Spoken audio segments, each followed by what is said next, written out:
कमलायतलोचन लोकपते विजयी भव वेङ्कटशैलपते सचतुर्मुख षण्मुख पञ्चमुख प्रमुखाखिल दैवतमौलिमणे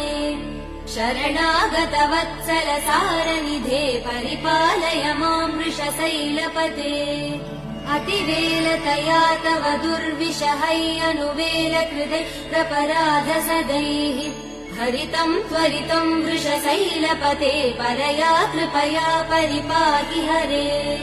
अधिवेङ्कटशैलमुदारमते जनताभिमतादिकदानरतात् परदेवदया गदितान् निगमै कमलादयितान् परं कलये कलवेणुरवा वसगोपवधू शतकोटिवृतात् स्मरकोटिसमात् प्रतिवल्लविकाभिमदात् सुखदात् वसुदेव सुधान्न परं कलये